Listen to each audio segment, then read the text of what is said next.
Hello and welcome to this video about the Swell Pro Splash Drone 4. Now, those of you who watch the channel regularly will know that I've been in search of the ultimate drone for having on board a boat for some time, and spoiler alert, this is probably it. There are some caveats to that, but first a little bit of background. Those of you who love your DJI drones, I've had them for years. They do make great drones, but they're getting more glitchy. I said it in the last video I did about drones. I had one that I had to send back immediately. There always seem to be lots of problems, and they're not waterproof, so I've been looking for that. The other drone that I've had, and I showed before, was this one, the Swell Pro Splash Drone 3. I've had this for about 7 years, and I wasn't very kind about it in the last video that I put out. It was completely, really unusable. It's glitchy as hell, it flies like a brick. Sounds harsh, but it was rubbish. Just the design of it, awful. You've got to take this top off completely, try and jam the battery in there, really difficult to do. All the sealing, I mean, sometimes connect, sometimes wouldn't. You just couldn't trust it. Flew terribly. Well, I've said all this, but look, it's a bad drone. This one isn't. This one they've completely changed the design of, and I'm really impressed with the design. Some of the design features with this one are absolutely brilliant, so let's go through some of those. Firstly then, something that is the same, the motors here, and that's no bad thing because, as I say, I've had this one about 7 years. It's been in salt water a lot and they still work really, really well, so no problem with having them on there. The battery compartment now though is in the back here. It's got a proper little door that unlatches, got a special lock on it, good seal around it, and it comes out of there. Good big batteries. They say half an hour. I usually get more like 20 minutes, but you can get sort of 25 if you're not sort of blasting around all over the place. It's pretty good. One gotcha with this though, it's a smart battery, so you have to double click it to turn it on. You need it on to charge it. Don't try and put it on and put it on charge, it won't charge. And the other thing is, if you put it in and just push it in, that's not enough. You've got to properly click it in. It's a second click that happens. It's actually got a little sticker on the front here to remind you, but it will just bleep away at you and cry if you don't put it in properly. But they thought of all those things. You know, the design is just so much better. The two antennas on here, they can go up or down either side. So if you are landing it in the water, you want them up. You could have one up, one down. You could still get it like that. I've tried it in the water. It takes off fine like that. If you had them both down, again, I've had that and still taken off in the water, but if it's a distance away, might not be that good. So if you're planning on going in and out of the water, then definitely put both of them up. If you want to fly it high, then just start off with them both all the way down, or sort of just slightly out to the side, which is what I normally do here. You do them in. But yeah, this the camera is really good on this one. The camera on the last one was terrible. This one is a really, really good 4K camera. It comes as well with this set of lovely NDs. It was the best set of NDs that I've ever seen. They just screw on, really nice quality glass, and you can pick the one that you need for the conditions you've got, depending on how bright it is, to get your shutter speed at the right sort of level. So that's, you know, it's a really good addition. These ones, the legs are permanently on. In the old one, you used to have to construct it and put the legs on, and it's really fiddly and yeah, not very good. This one, yes, it comes in a bigger box because of that, but it's a really well designed box. It fits in really quite well with everything else. So again, their design department's done really well. The compass now is down on the legs, which is why it probably flies. One of the reasons it flies better than the last one, I would imagine, because I know this one had problems with the compass. Okay, so turn it on. Button at the back, 2 presses, long press, and it'll do its usual bleeping and line up the gimbal.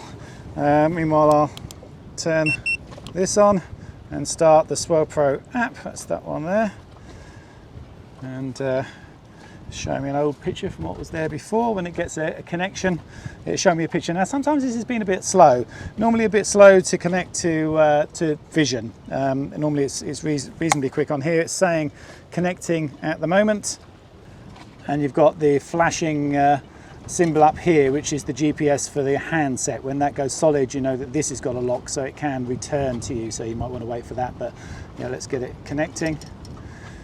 So you can see now it's there, it's connected. It's got 54% battery in the drone itself. It's got 4 bars connection with it, so that's good. This is the battery for the handset itself, which is full, so that's good. It's got 10 satellites, 15 volts. So yeah, that's good. Once you start it up, it'll tell you how many remaining minutes you've got as well. So if you look at the handset now, we can see it's getting a picture, wave my hand in front of it. It's a tiny lag, yeah, but not an enormous lag, but there is, you know, there's something there, you'd expect that.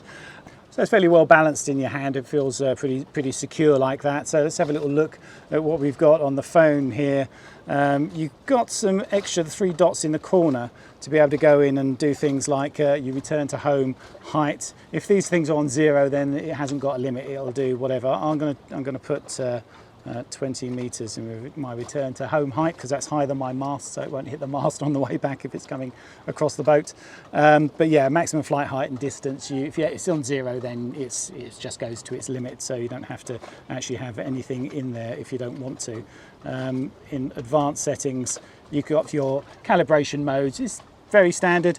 It shows you, walks you through all those processes for compass and all that sort of stuff as well, so I won't go through that. It's dead easy. If you've ever used a drone, this one's one of the easiest ones to use, because it does just show you step by step what you're doing. If you scroll down, we've got some different modes here. Cruise mode, orbit mode is the one I would use most. Sport mode if you want to fly it really fast, but I never do that because I'm always doing photography with it. So let's have a little look at the camera settings. If I press the 3 little sliders here, it'll come up. It's on the actual stills settings at the moment.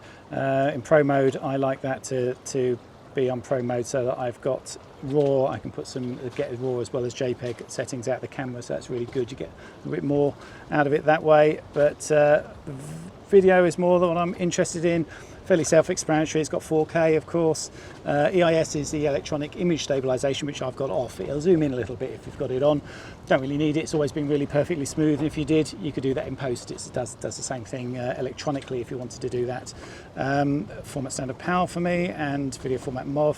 But if I press the cog at the end there, EV, you can see I've got as 0.7. I find underexposing, 3/4 of a stop there, is sort of given me better control, not blowing out highlights. You can obviously go into full manual mode, and that's how I used to use it, but I got some shots like this one. You can see I've overexposed the boat when I was well above it, because it's quite fiddly to get into the manual mode and redo things to get it right as you're flying. So I found it better to just have those in auto. I mean, obviously I've got the white balance here set. I don't want that changing as I'm going through, but to have exposure done automatically, it does a really good job. You can go down and say that the metering is average, is what I've got here, because I've got a lot of brightness coming off sea and stuff. If it was something that you wanted to expose center, you could put that on center, but that does a good job. And if I'm finding it's just overexposing something, I can very easily just come in. What you do is press EV, and then I can just wind that. As you can see, that's -2, so it'll get even darker, and go the other way to 2 stops overexposed, and you'll see that the vision will be a lot brighter. So yeah, you get good control that way, and it's easy to do. So that's what I've tended to do with this one.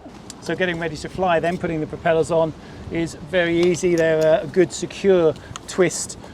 Put them on, twist them backwards, and you've got a little bit to remind you to say if you've got it right or wrong, because you've got a little bit up here that's got a padlock on it that's either unlocked and locked, and just see that the little dot below it aligns with the padlock to say that you have locked it. So yeah, just go around, stick all those on, just support the underneath of the arm as you do it. You don't want to stress the arm, so yeah, just hold it with one hand, push it and turn with the other.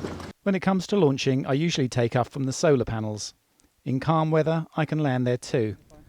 It avoids getting salt water and everything and having to flush it with fresh afterwards. Taking off is easy, landing is best done in ATI mode. So it's quite windy at the moment, but quite easy to fly in heavy winds. That's one of the good things about having something of this sort of size and weight. It's great having a drone that can fly in all weathers.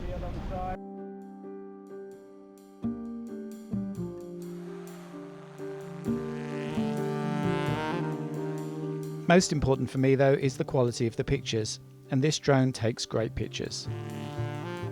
Good contrast and colours, excellent 4K resolution.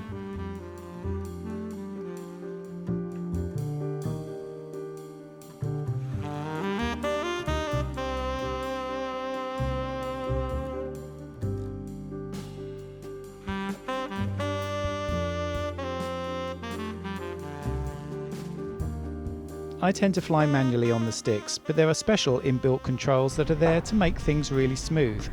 This involves using the 2 rotary knobs after actuating them with the button above. I find this fiddly and would have preferred a simple push button to make all the controls much slower for filming. Maybe I just need to practice more with the special mode, but in my defence, when I did try to show it for the film, the whole app crashed, so I couldn't show it in operation. It does show, however, that you can still fly the drone without the phone working. All the controls on the handset still work, and you can fly it perfectly well without the phone. Take it straight down. Wait until the blades stop, and then we can just capture it with a net. And there we go. So that's one way of doing it. It's better than losing your fingers trying to catch it. So just one last thing to show you then. I'm just going to put it in upside down just to simulate a crash, because it will flip itself back up and fly apparently. We'll test that out though. Let's put her in upside down. Push both of them in together, and there we go. It's flipped, and now we can take off. Just arm it, and she's off. This is a great addition, as it's always possible for a wave to flip the drone over as you land, especially if you don't go straight down. So if it does flip, you can easily get it back round the right way, take off and bring it back to the boat. You don't have to go trying to find it somewhere in the ocean. There's one other function I forgot to show on the boat, so I've taken it out in the kayak to show you. Okay, one other thing I want to show you then is the follow me mode, because it's a really good thing that this drone has. Well, not the drone so much as the handset. The handset's got its own GPS, so the drone knows where the handset is. If the handset's with you, then it'll come to you. So it's great for on boats, because you can take off from the boat, and when you just normally do the go back to home, it's going to go back to wherever you launched, and that might be half a mile away and land in the sea. Whereas this, at least it's going to come back to where the handset is now, because it will know where the handset is. So the go home thing will bring it to where the handset is. But also you can press a little button that says follow me and try and make it track you as you go along. It hasn't got the sort of the really AI type stuff where you press on the screen and it sort of tries to do all that fancy stuff. It's really, it'll just try and keep what's in the middle of the screen there and follow you along. So let's try it. We'll launch it and canoe and see how good a job it does.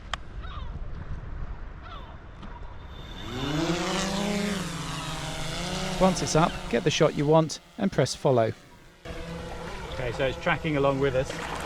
Come on, drone. Lagging a little bit. Hasn't got a centre screen anymore, but it is coming back with us. So that's pretty good. It means when you are sailing, you can just take your hands off it, sit it there, it'll come along with you. You might need to tweak it every now and again to get the exact shot you want. Yeah, that's pretty good. It's pulling us into the centre of the frame quite well. Good stable shots, and of course, unlike other drones, you don't have to worry about it getting splashed in the kayak. In fact, you can just dunk it in and get underwater shots too. I'm waiting for the day when we see a whale or something, and I can get aerial shots and underwater shots with the same camera. Finally, before we go then, just a quick word about the power egg, just an update on that, which was the last one I did. Now this has got a waterproof mode as well, in that you can put the big case over the top of it and makes it completely waterproof, but you are then shooting through the perspex, and as I said in that initial video that I did about it, you get reflections on it, and it gets annoying. You know, they are there. You can fly it with the floats, but without the case over, which if it's sort of calm weather, if I'm in an anchorage, I'd certainly do that, because yeah, if you have some problem and it lands, it's just going to land on its floats, it'll be absolutely fine, and you don't have that problem then of shooting through the perspex, so you don't get any of those reflections and that sort of splashes on it and all the different things you can get.